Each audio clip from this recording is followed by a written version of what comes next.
Bistro patrí medzi tie, ktoré sa snažili získať čo najširšiu klientelu. Do jedálneho lístka sme tak zaradili nielen jarné rolky, ale aj vypražaný syr. Vychádza to zo starého strachu, že to vietnamské iné jedlo nebude chutiť slovenským zákazníkom. Toto je stratégia, ktorá sa ujala v prvej vlne ázijských bistier. Niektoré sa dokonca nazvali čínskymi reštauráciami, predpokladajúc, že Čínu vnímajú Slováci lepšie. Ázijská kuchyňa dobila svet, ale ešte pred vietnamskou polievkou pho tu bolo chop suey. Je to jedlo, s ktorým prišli Číňania. Nie je však pôvodné, ako si myslia mnohí návštevníci ázijských bistier aj na Slovensku. Čínsko-kanadská novinárka An Hui vo svojej reportáži Národ chop suey opisuje biznisovú taktiku Číňanov. Ling Li, patriac do prvej generácie čínskych prisťahovalcov, ktorí si otvorili reštauráciu v Kanade, vedel, že musí zvíťaziť nad západnými chuťami. Zameral sa teda na príchute, o ktorých si myslel, že by ich zaujali. Tak sa zrodilo chop suey, čo voľne preložene znamená najrôznejšie kúsky, teda to, čo je práve po ruke. V tomto prípade sú najrôznejšie kúsky nezameniteľným symbolom migrantskej skúsenosti. Egy ilyen érdekességet előnék, hogy például nálunk hogy nézett ki a karácsonyi menü.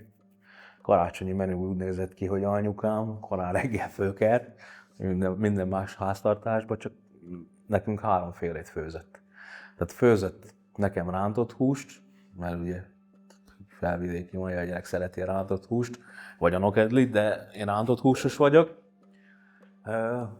Hát és ugye amúgy karácsonykor bőjt van szó, nem nagyon szabadna, de mi vietnámi magyarok vagyunk, úgyhogy én rántott húst ettem.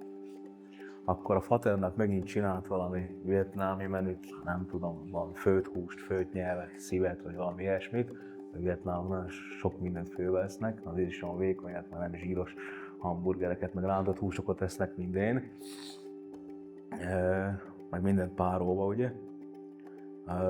A anyum meg a húgom meg az a klasszikus karácsonyi hal. Úgyhogy nekik meg így háromféleképpen volt főzve nálam.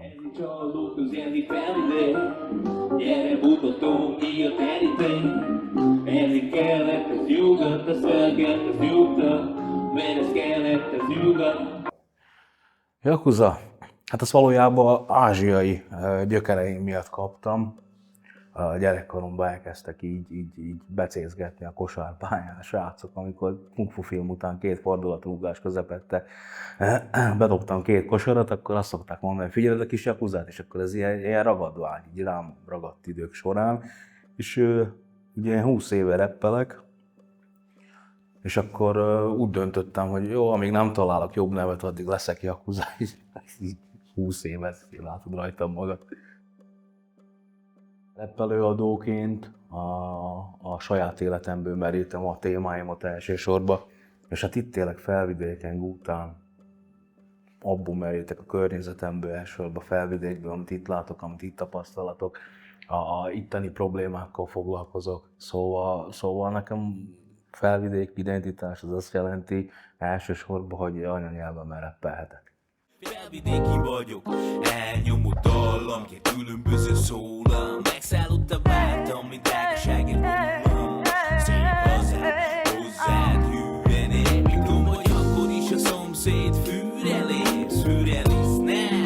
Ez csak Yakuza rituál, túl őszinte vagyok. A sajtó megint kidumál, nem vagyok migráns, és én nem is deportálok. Amikor magyarul rappelek, csak estek le az állak. Felvidéken vagyok, tesó, egy vietnámi magyar, ami én nem jellemző. Az a vicsorító agyad, elszom minden hobolog az egész csalóköz, mert én maradtam eredeti a sok csalóköz. Apukám vietnámi, és amikor felnőttem, akkor mindig kaptam ezekből a kultúrákból mindenféle csomagokat, legyen az éppen otthon olyan kaja volt készítve, ilyen ázsiai, cuccos vietnámi, vagy a filmeket, esetleg a zenét is, bár a zenét azt nem szeretem, de lehet azért, mert főleg ilyen folk cuccokat hallgatott a fater, ugye. Meglepődné, hogy több oldalúnak lenni, az kicsit ilyen cheat code, mert tegyük fel, hogy van valaki magyar meg szlovák, akkor a szlovákok tudják utálni benned azt, hogy magyar vagy, a magyarok pedig azt, hogy szlovák vagy. De ha már van benned egy vietnámi is, akkor a szlovákok meg a magyart utálják benned, de a vietnámit szeretik, és máshogy állnak hozzá teljesen. Akkor vietnámiként kezelnek, ugyanez változik, máskor magyarként kezelnek, szóval emberek magukról árulkodnak akkor, amikor kiragadnak belőlem egy szeletet, és azt mondják erre, hogy ezt szeretem, ezt nem szeretem.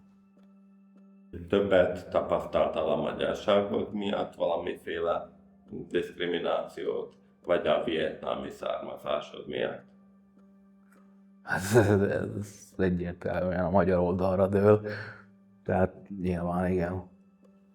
Maďarská menšina tuto v Novej Zemlii je vysoko prítomná, pretože sme aj blízko, je tam história, preto sme tu usadili a tak ďalej.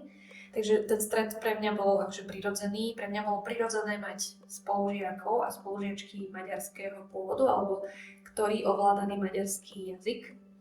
A bolo pre mňa nepochopiteľné, prečo sa im vysmievajú za to, aký majú akcent, alebo že premýšľajú v inom jazyku, alebo že vôbec ovládajú niečo navyše. Takto som ja premýšľala, že je to zlé vedieť niečo viac. A že rozumela som z časti, že sa smejú na tom, ako vyslovujú veci, pretože som videla aj u mojich rodičov, že aj oni trošku inak vyslovujú slovenské slova, tým pádom to môže niekomu zniť vtipne, ale mala som preto tú empatiu, lebo som to zažila práve doma, že som vedela, že čo to znamená, prečo vlastne ten človek vyslovuje inak, lebo má iný pôvod, lebo má iné zázemie. Proste ten jazyk veľmi veľa vecí mení. A špecificky voči rómskej menšine, tým, že vlastne na školách sme nemali tú edukáciu, ktorá by upevňovala tú našu empatiu alebo vysvetľovala, prečo sa má rómska menšina na Slovensku tak, ako sa má, tak pre mňa bolo na jednej strane veľmi akože zase prirodzené cítiť vlastne také tie pocity, zdieľané pocity toho smútku, že prečo vlastne sa vám vysmievajú. Ale na druhej strane som nechápala, že prečo sa to deje. Čiže tam som mala taký zmiešaný pocit, že vlastne mám ich odsudzovať tiež za to, že sú iní a že majú proste zhoršené podmienky. Alebo je tam niečo viac. Ale tým, že som to nevedela pochopiť, tak to bol pre mňa iba taký abstraktný pocit, že vlastne je to zvláštne, že táto spoločnosť sa tomu nevenuje a že namiesto toho, aby sa tomu venovala, tak vlastne ich hádže do jedného vreca a vysmieva sa im nejakým spôsobom. Igen, hát ezért biztos sokan utálni fognak, de mi magyarok, mi eleve egy rasszista nemzet vagyunk, tehát mondhassák sokan, hogy nem, de azoknak általában hófehér bőrük van, akik ezt szokják mondani, és nem találkoztak bizonyos dolgokkal az életben, vagy nem hallottak más dolgokat. Én például hallottam cigány barátaimtól, hogy Pesten nem kapnak albérletet, mert egyszerűen, ha barna a bőröd, akkor nagyon nehéz találni. Tehát vannak helyek, ahol abszolút nem tudsz találni magadnak albérletet. És ez a barátaimnak a személyes tapasztalata, nyilván nem az enyém. De benne van, igen, nem könnyű magyarnak lenni bármilyen úton, módon is. Szerintem már sokszor már ott is megkérdőjezik a magyarságot valakibe, hogy milyen politikai hitvallása van neki. Ako dieťa, proste, ktoré napriek tomu, že rozprávalo po slovensky a malo slovenských kamarátov, som sa stretávala s posmeškami kvôli mojej inakosti a kvôli môjmu výzoru. Ale pochopila som, že jediný spôsob, akým dosiahnuť nejaké vzájomné porozumenie, je proste snahou obidvoch strán komunikovať spolu a spoznať sa. Spoznať sa a vtedy si človek uvedomí, že nie sme v konečnom dôsledku až taký odlišní. Asi najviac sa ma teraz dotýka tá menšina, nie ani tak vietnamská, ako skôr LGBT menšina, lebo mám v okolí mnohých známych z komunity.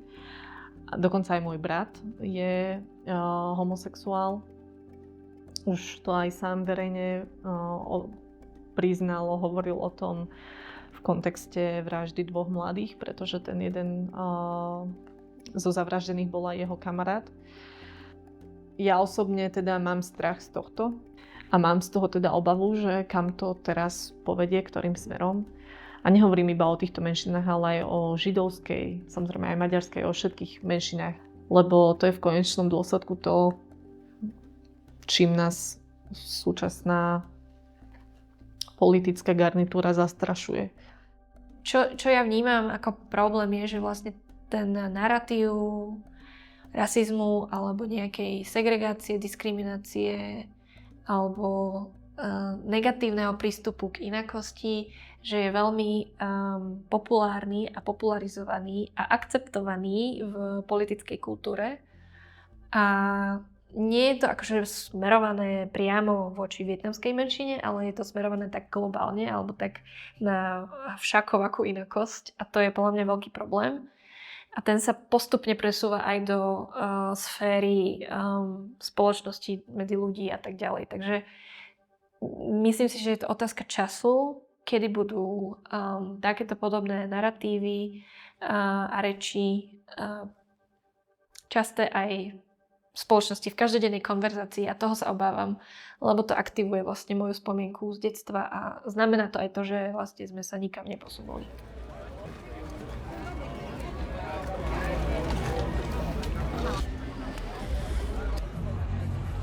Čo vás priviedlo dnes na Deň Vietnamu? Takže my dneska vystupujeme tu na pódiu a sme Vietnamky, tak preto sme tu nás nachádzame a ešte tým, že strašne tu veľa Vietnamcov tu sme, tak chceme spolu sa niekým zhromaždiť spolu a s niekým porozprávať a vidieť tu rôzne jedlá a rôzne tvorivé veci sú tu na. Takže preto. Pre úspešnú integráciu je dôležité poznať proste jazyk, aby sme vedeli komunikovať, dohovoriť, vznikajú vzťahy, vieme si nájsť prácu a tak ďalej, že ten jazyk je proste veľmi dôležitý v tom procese usádzania sa na novom mieste a preto som teda dlhodobo zastankyňa toho, aby vlastne ľudia, ktorí sem prichádzali z rôznych krajín, dostali vlastne nejaký kurz slovenského jazyka, aby sa vlastne mohli naučiť ten jazyk alebo aspoň dostať tie základy. Rovnako ako to bolo pri mojom otcovi. Viem, že to bolo vlastne za inú dobu, ale naozaj to fungovalo tým, že aj to kurikulum alebo ten program tých hodín a lekcií bol nastavený priamo na tie 3 mesiace, povedzme. A ten človek sa naozaj naučil aspoň nejaké základy, že môj otec následne učil moju mamu napríklad, alebo moju sestru tieto základy, aby sa dostali do toho života čo najskôr. Tedy, keď sme sem prišli, tak ona sa starali, vlastne my sme mohli chodiť na ten jazykový kurz, na tú jazykovú prípravu a všetko to bolo postarané zo strany, teda zo štátu. My sme nemuseli hrádiť za tie kurzy nič a potom neskôr ani školné, ani nejaké iné poplatky sme platiť nemuseli. Že teraz, na rozdiel od teraz, že nejaký jedinec alebo nejaká osoba, keď chce sa migrovať na Slovensku, alebo keď chce prísť buď podnikať, alebo už za účelom zlúčenia rodiny, tak musí sa sám starať o to, že musí to vybaviť najprv nejaké doklady, ktoré žiada súdnická polícia. Potom to musí vybaviť všetko na zastupiteľskom úrade Slovenskej republiky v Hanoji. A ten proces teraz trvá veľmi dlho a niekedy nemá ani nejaký koniec. Nekem gyerekkoromtól kezdve a faterrel a kommunikáció az teljesen más síkú szlovák nyelvet jelentett. Tehát és képzeld azt, hogy idejössz a 80-as évekbe, és állandóan a vietnámokkal vagy körülvéve állandóan azokat a filmeket nézed, elérhető számodra az, ami otthon, mert kiépült a kapcsolatod rá, és nem tanulod meg az országnak a nyelvét olyan szinten, hogy az például megállja a helyét egy hivatalba, hogyha szeretné valamit elrendezni, vagy bármi ilyesmi. Tehát nagyon egyszerű szlovákot alkalmaztunk otthon, tőszavakba szoktunk beszélni. Voltak is ebből ilyen nagyon vicces sztorik. Például volt a házunk előtt karambol, és akkor a fater meg nem azt mondta hugomnak, hogy gyere ide, nézd, milyen garambol történt, hanem podsem riho velký čo sa stalo. Meg amikor rakottunk, vagy például vittük ágyat, és akkor nem azt mondta a fater, hogy na azt az ágyat áttesszük ide, hanem Erik, tento tamto dajto nato. És akkor te tudtad, mit kell csinálni. Szóval igen, de találkoztam más vietnámokkal, akik évek óta itt élnek, és szépen megtanultak szlovákul. Tényleg annyi, hogy talán kiejtésben hallani, hogy ugye ázsiai, de a vietnámi kiejtést nem tudtam megtanulni. Még nagyon nehéz, egyszer mesélte azt hiszem a fater, hogy az öcsúva meg az öcsúva között milyen különbség, és fogalmam nincs mai napig. Ja rozprávam po vietnamsky, ale je to naozaj na takej základnej úrovni, že nestratím sa, keď idem do Vietnamu, tak s rodičmi sme preberali také základné domáce záležitosti po vietnamsky. Ale ako náhle sme už riešili nejaké vážnejšie školské problémy alebo pracovné, tak sme hovorili po slovensky. Ale ten jazyk je dôležitý, lebo nie je to len ako keby komunikačný nástroj, ale aj nástroj na pochopenie tých kultúr a kultúrnych odlišností. Dorozumiem sa po vietnamsky, ale chcela by som určite lepšie. Žiaľ, nie je na to úplne čas a moja kapacita, ale vždy, keď sa dá, tak komunikujem či už s rodičmi, alebo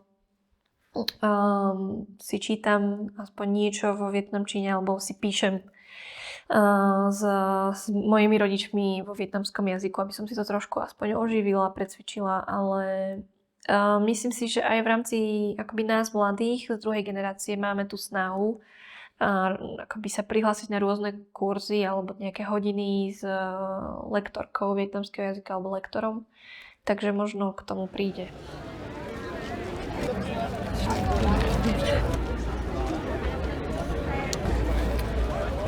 A keď poviem slovo Slovensko, tak vás čo napadne?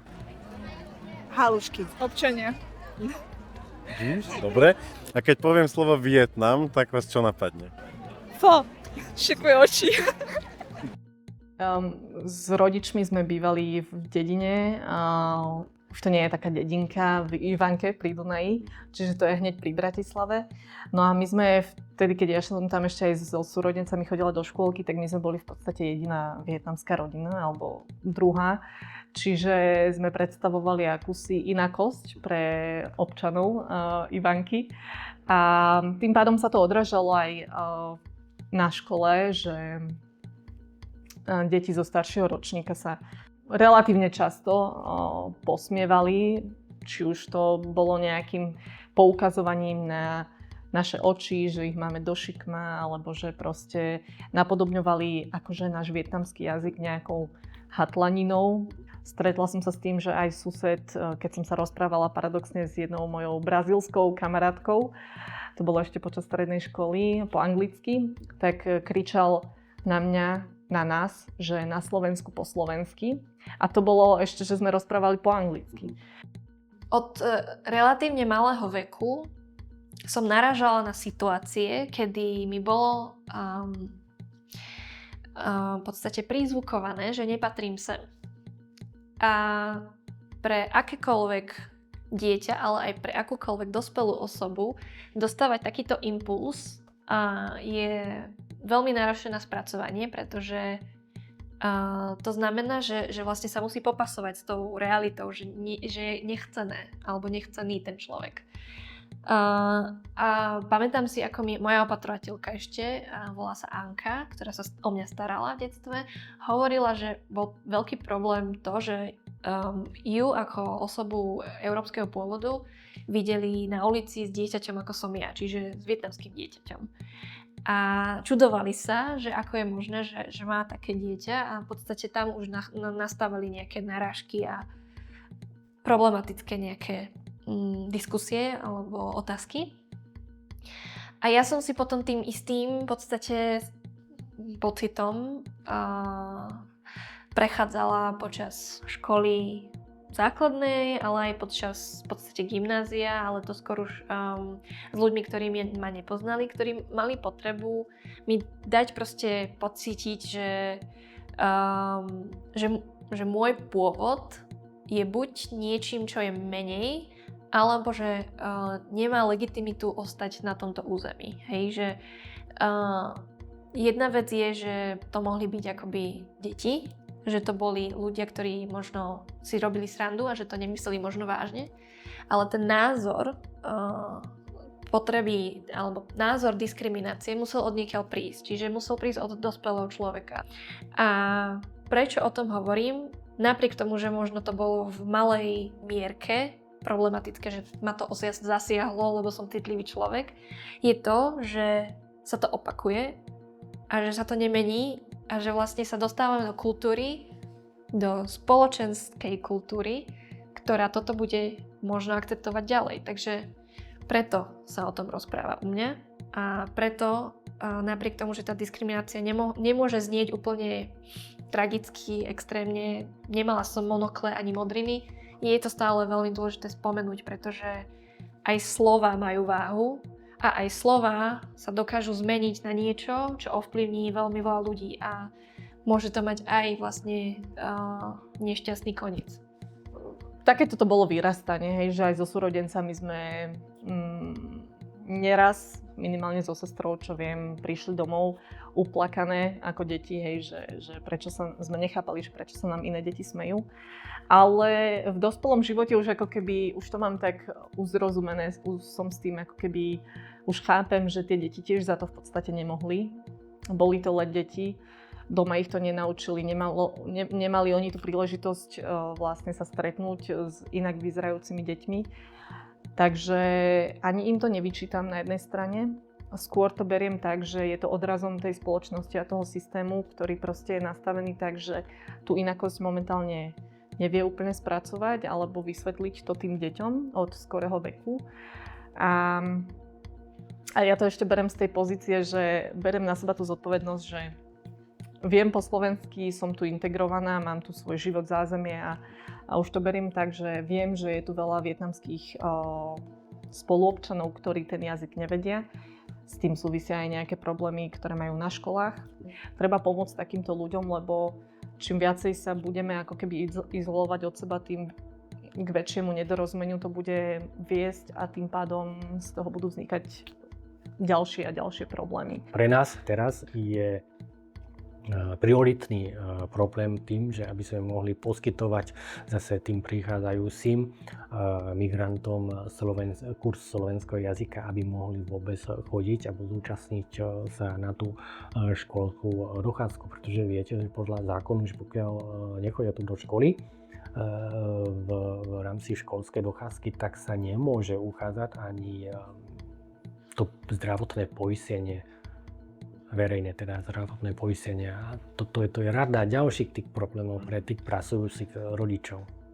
A potom samozrejme, že keď neovládajú tie deti jazyk, tak samozrejme, že základná škola ich nezoberie do prvého ročníka.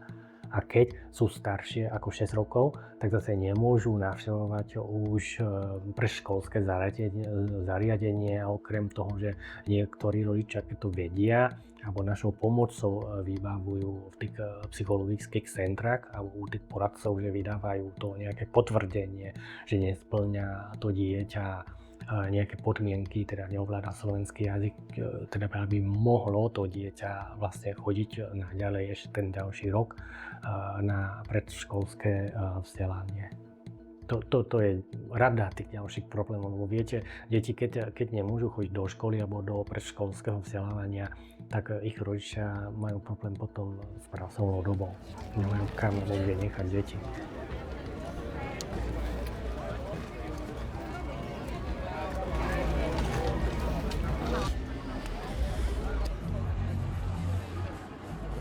Čo vás napadne, keď počujete slovo Slovensko? Slovensko, tak napríklad akoby Tatry a takto hory, to proste tá príroda. No. A čo vás napadne, keď počujete slovo Vietnam? Vietnam, tiež tá príroda, len tam je to, že more a tak to ma tak sprevádza, no. Tá kultúra ešte tak. Aká vietnamská kultúra je a tá je veľmi akoby zakorenená v tom udržiavať tie tradície, aby sa nestratilo ten základ, ten koreň, a aby tie ďalšie generácie niečo vedeli z tej vietnamskej kultúry. A podľa mňa moji rodičia ma viedli k tomu, aby som vedela trošku o buddhizme alebo o tom, ako sa modliť k mojim predkom, ale ja som si povedala, že ja sa k ním asi budem modliť cez akoby to nejaké vnútorný monológ a to, že budem na nich myslieť, keď bude treba a tak ďalej.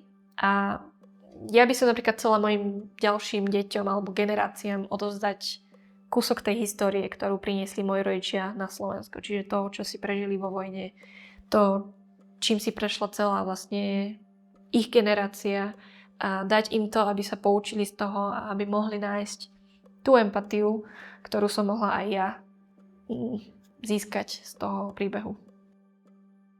Kicsit ellentmondásos is volt meg a lakásunk vagy házunk is, mert itt bementél, volt egy szoba, ahol oltár volt, meg Buddha szobor, következő szobába bementél, akkor ott meg Szűz Mária kép, meg kis Jézus, meg ilyenek. Szóval így visszagondolva elég ellentmondásos, de nekünk az volt a normális, hogy anyám ma este lefekvés előtt imádkoztam, és volt, hogy valamikor délután meg a faterra meditáltam. Úgyhogy most így visszagondolva, nekem is furcsa egyébként. My sa doma hlavne modlíme k predkom a toto vlastne, keď som doma, tak pomáham mame a tiež akoby sa pridám k tej modlitbe. Ale potom tam sú vlastne také sviatky, ako už som spomenula, príchod Nového roka a Tet Chung Thu, čo je vlastne detský sviatok. A potom také najväčšie pre mňa akoby dni, ktoré si ctím. Nie je to úplne tradícia, ale tradícia je už len to, že sa stretávame. Sú vlastne stretnutia, ktoré máme, celorodinné stretnutia, čiže ľudia akoby mojej rodiny z Banskej Bystrice, z Volen, oni sa tak rozprchli po Slovensku, tak k nám chodia a vtedy si pripomíname niekoho, napríklad babku, ktorá zomrela minulý rok, alebo deda, väčšinou sú to vlastne dedovia a babky a vtedy spravíme takú spoločnú hostinu, napapáme sa, už len to, že sa stretneme, tak je vlastne tá pripomienka a tá spomienka. Od vtedy, čo mám deti, tak som sa snažila, aj som sa zlákla toho, že na to, ako ja poznám dobre tie vietnamské tradície, tak sa bojím, že ako ja budem vedieť tieto tradície odovzdať svojim deťom. Asi to nebudem vedieť, lebo je to naozaj náročné. Môj manžel je Slovák, takže my doma nemáme ani oltárik, ani nepraktizujeme žiadne špeciálne proste vietnamské tradície. Tak som si povedala, že minimálne čo im viem odovzdať sú tie základy vietnamčiny, aby mali dobrý štart alebo nejaký štart na to, aby si to potom neskôr rozvíjali aj oni sami. A vidím to teda cez tie detské knižky alebo detské rozprávky, že keď čítam tú vietnamskú detskú literatúru, tak sú tam presne také veľmi určité špecifika, ktoré proste vidím, ako sa odrážajú aj v tej výchove. Je tam naozaj, ako keby sú tam také tie aspekty, že tá rodina napríklad, že sa tam dáva veľký dôraz na rešpekt, úctu voči tým rodičom, voči tým starším a že teda dieťa má byť poslušné a ideálne proste neodvrávať tým svojim rodičom. keď si to porovnám s tými ako keby modernými detskými rozprávkami zo západnej literatúry, by som povedala, tak tam sa zase dáva dôraz na takú väčšiu slobodu toho dieťaťa a dieťa má oveľa väčšiu hodnotu, však tak by to aj malo byť, že teda to dieťa je samostatná bytosť. Snažím sa ako keby aj u tých detí vsugerovať alebo naučiť ich to, že mať samozrejme tú vlastnú hlavu, ale nejaká úcta a rešpekt voči tým starším tam proste musí byť.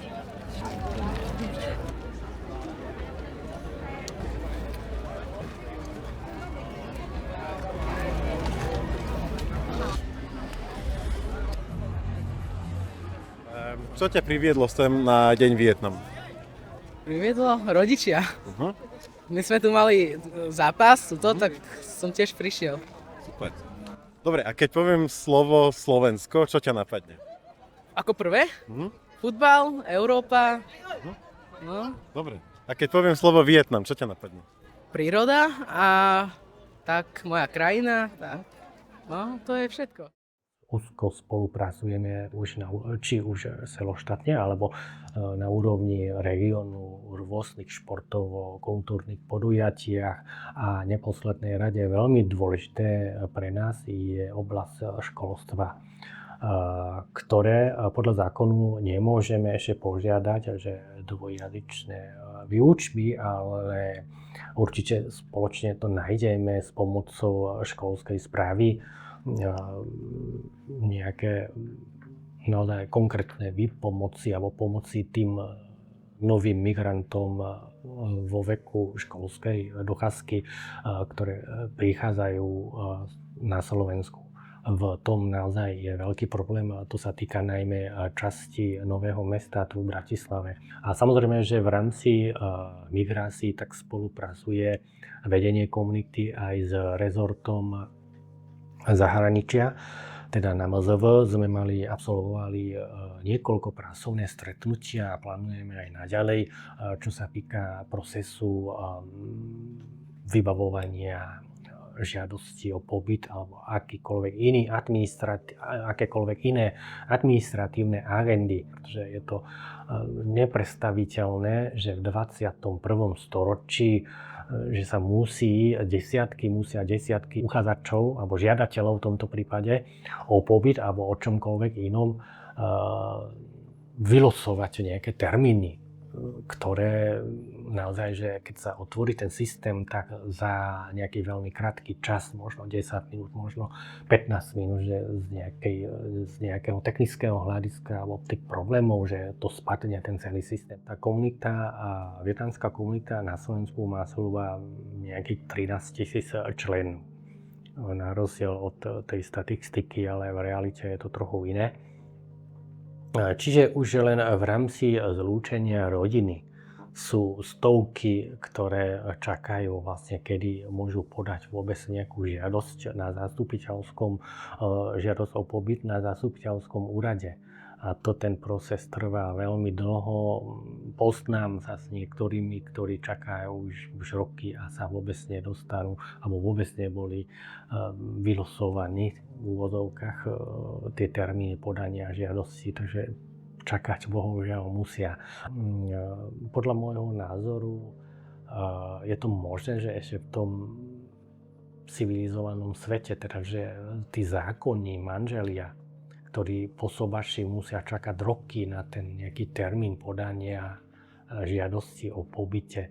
Tam by sa malo nájsť nejaké technické riešenie minimálne pre nich. A samozrejme pre tých študentov. My máme záujem, teda vietnamská komunita na Slovensku má záujem o tom, aby sa sem chodili študovať, aby sa pokračovalo tú tradíciu, ako my sme to začali, tak aby sa to pokračovalo na tých vysokých školách. Ale vidíte, že ako alebo kde sa to narážajú na tie administratívne agendy, tie problémy zdĺhavé, že niekedy to odráža, že radšej si zvolia kvôli tomu nejakú inú inštitúciu alebo iný štát.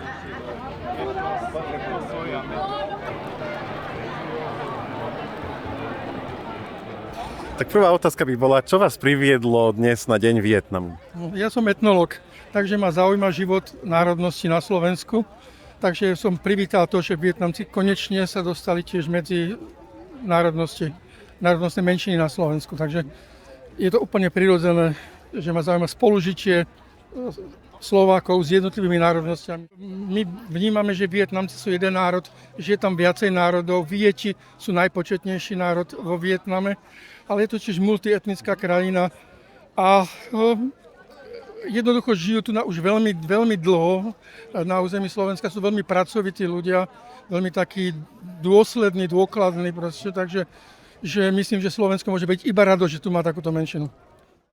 Postoj väčšiny k tej našej menšine konkrétne, tak myslím si, že počas tých rokov môjho dospievania sa to zmenilo k lepšiemu.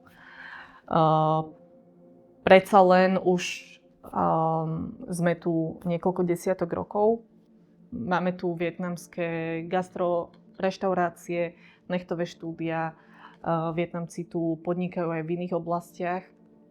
A myslím si, že aj tá slovenská alebo tá väčšinová spoločnosť toto eviduje, vníma to, že sme sa tu nejakým spôsobom integrovali, vrátane tých, ktorí nerozumejú alebo nerozprávajú ešte po slovensky. Lebo samotná aj tá integrácia vietnamskej menšiny v podstate sa udiala tak, že sem prichádzali nejakí Vietnamci na základe spoluprác s vtedajšou československou vládou a s Vietnamom. Takže ako keby ono to je všetko taký prírodzený proces a aj tá integrácia, aj to oficiálne uznanie nastalo tak, že samozrejme máme svojich predstaviteľov, zástupcov, ktorí chodia do výborov rokovať s vládou o tomto uznaní. Takže ako keby to je taký paralelný proces.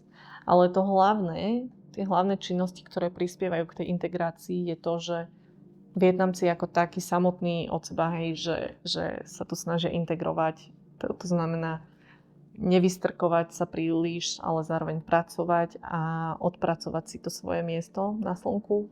Čiže to uznanie prišlo naozaj, si myslím, že primárne vďaka tomu, že už je tu ako keby nemalé množstvo Vietnamcov, ktorí tu pracujú a prispievajú do toho ekosystému a zveľaďujú ekonomiku.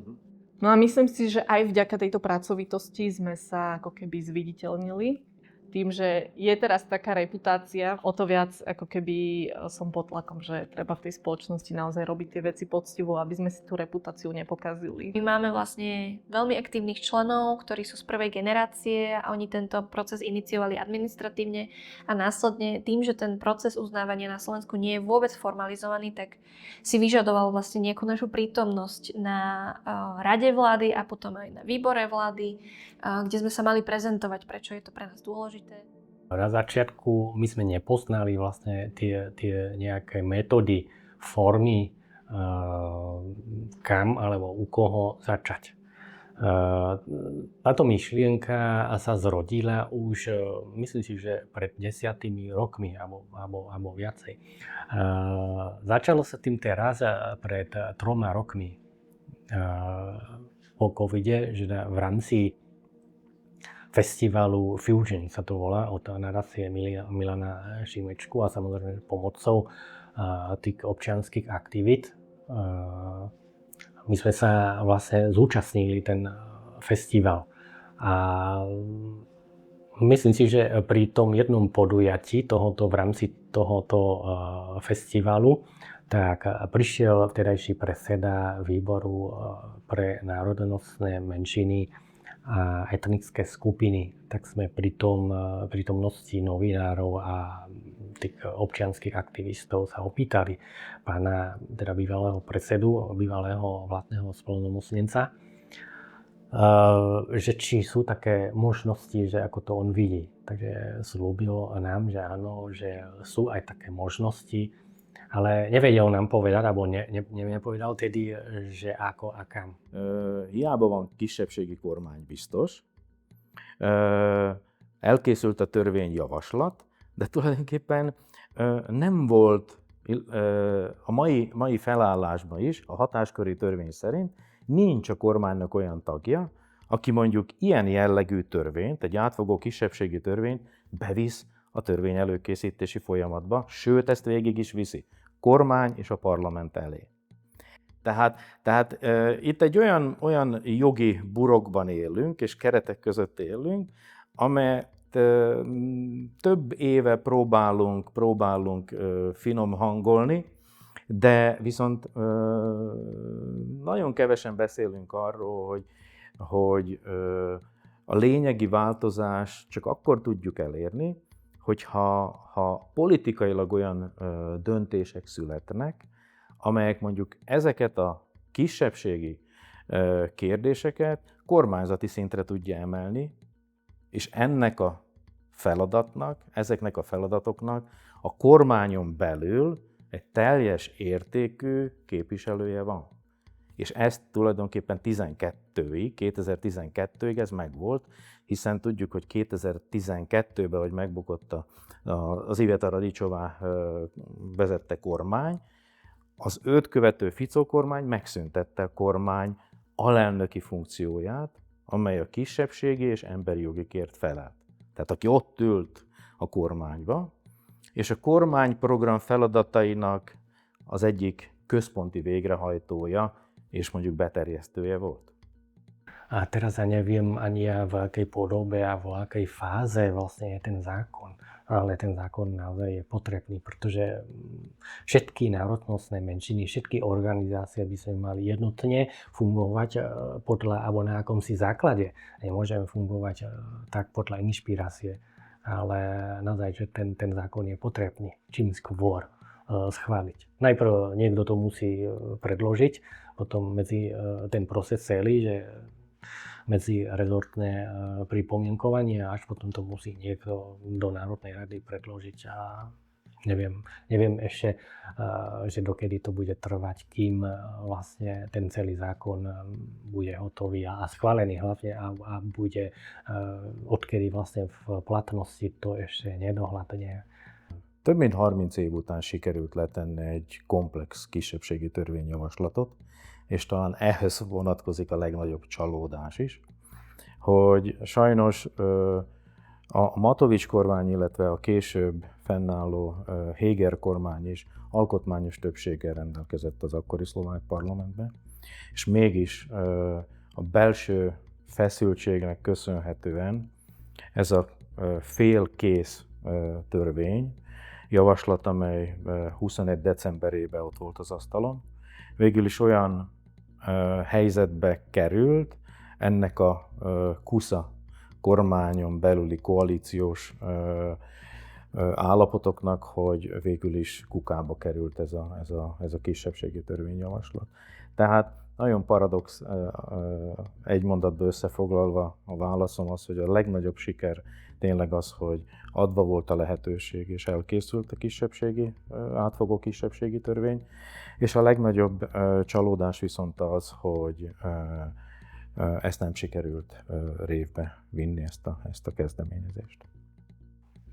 Tak isté nádeje sme mali, tak sme sa obrátili na rôzne inštitúcie a nakoniec sme sa rozhodli s pomocou tých občianskych aktivistov sme písomne podali tú žiadosť o uznaní na Radu pre ľudské práva, národnostné menšiny a rodovú rovnosť na pôde Ministerstva spravodlivosti.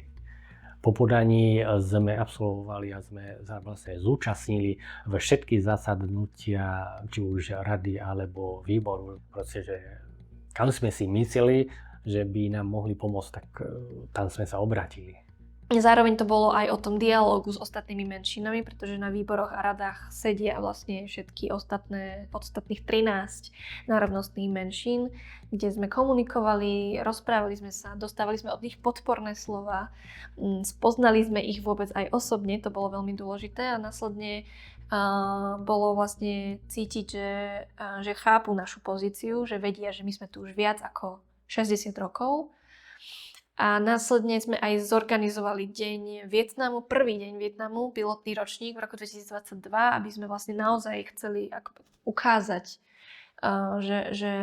že je nás tu dosť, že tu žijeme, napriek tomu, že možno sme neviditeľní, ale vieme sa ukázať, že naša kultúra je bohatá a dokáže obohatiť aj tú slovenskú a že vlastne pomaly veľmi veľa ľudí a skoro by som mohla povedať aj každý človek sa stretol už s Vietnamcom alebo Vietnamkou, má nejakú históriu. Veľmi veľa ľudí ma zastavuje s tým, že mali spolužiaka vietnamského pôvodu. Takže toto mi príde veľmi zaujímavé, že vlastne tie histórie boli vždy spojené a tá moja úloha bola to pripomenúť v niečom alebo odovzdať tento odkaz, že tá komunita chce byť.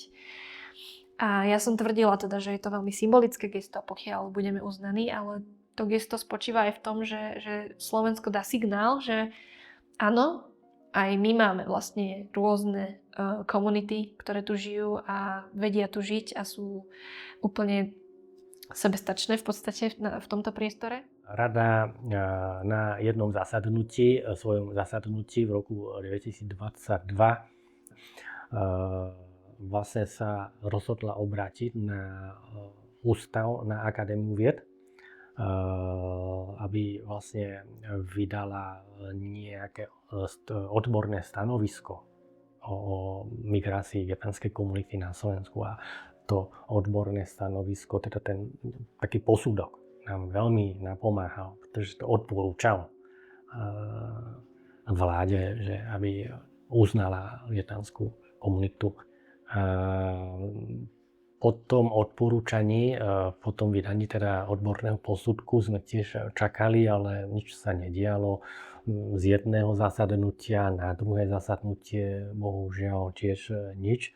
Tak my sme sa aj pýtali na rôzne, samozrejme, že inštitúcie, že ako sa dá pokračovať, alebo kam sa ešte máme obrátiť naďalej, aby sme boli vôbec ako uznaní tou národnostnou menšinou a až nakoniec vláda Slovenskej republiky na jednom svojom zasadnutí v júni roku 2023 schválila vlastne to uznesenie o uznaní vietnamskej komunity na Slovensku a vlastne odtedy sme sa stali, teda komunita sa stala oficiálne uznanou národnostnou menšinou v poradí 14.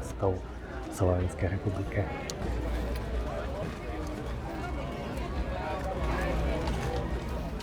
Poviem slovo Vietnam, tak čo s tým spájate? No tak keď Vietnam, tak si spomeniem na americkú vojnu, ktorá tam bola pred 50 rokmi, že bojovali sever proti juhu a Američani podporovali. Bola to svinská vojna ako každá vojna, ale Vietnam je veľmi krásna krajina. Vietnamci vyzerajú si ako šťastní ľudia a vyzerajú mlado. Oni aj keď sú starí, vyzerajú mlado. Čo sa však nepodarilo, odkedy sme boli prijatí, je to zahrnutie nášho členstva do Fondu na podporu kultúry národnostných menšín. Tam vlastne bol ten konsenzus, že vietnamská menšina sa dostane do tejto pozície, keď prejde zákon, kde sa ten budžet na kultúru národnostných menšín alebo do toho fondu navýši o tú čiastku, ktorú by mohla mať vietnamská komunita. Tá čiastka sa rozdeľuje podľa toho, aké percento danej komunity menšiny žije na Slovensku. Čiže keď je percento vietnamskej komunity 3%, tak dostane 3% z toho budžetu. Tak toto je rozdielne v podstate viac menej. Myslím si, že to sa už to navýšilo, ten rozpočet o nejaké tisícky eur v rámci fondu, ale musíme čakať zase na novelizáciu tohoto zákonu, aby vôbec tie občianske združenie popri vietnamskej komunity, že musí alebo sa môžu vlastne registrovať sa do fondu, zvoliť si svojich tých predstaviteľov a potom predložiť tie projekty. Bohužiaľ hrozí nám, že ani v roku 2025 nemôžeme, alebo tie organizácie popri komunite ešte nemôžu prekladať, pretože nemôžu sa registrovať teda k tomu fondu, pokiaľ nebude ten zákon novelizovaný. Aj tento rok 2024 robíme Deň Vietnamu bez tejto podpory. Museli sme vlastne vynaložiť extra úsilie, aby sme zohnali príspevok nielen od Vietnamcov. Robili sme aj verejnú zbierku na Donio a zároveň aj od súkromných firiem, za čo sme veľmi vďační, ale myslím si, že ak by sme túto podporu mohli dostať aj v budúcnosti z fondu, tak by to bolo skvelé pre zviditeľnenie tej kultúry vietnamskej na Slovensku. Zaujímavosťou bolo, že pri vyhlásení tejto verejnej zbierky cez Donio, tak boli aj rôzne také komentáre na sociálnych sieťach, že čo si tu my dovolujeme ako keby zbierať od širšej verejnosti na kvázi zábavu. Takže bolo to také zaujímavé testovanie, že sme naozaj vyhlásili túto verejnú zbierku s tým, že sme vedeli, že nesnažíme sa vyzbierať na celý ten festival, ale chceli sme aj otestovať, že či tam je vôbec chuť od slovenskej spoločnosti alebo tej väčšinovej spoločnosti podporiť organizáciu takéhoto festivalu. A musím povedať, že tam tá chuť je a naozaj, že ľudia nás podporili nemalou sumou a takže to nás aj motivuje robiť naďalej.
Som vám hovorila, mala by som 3 otázky. Prvá otázka by bola, že čo vás sem priviedlo, prečo ste tu?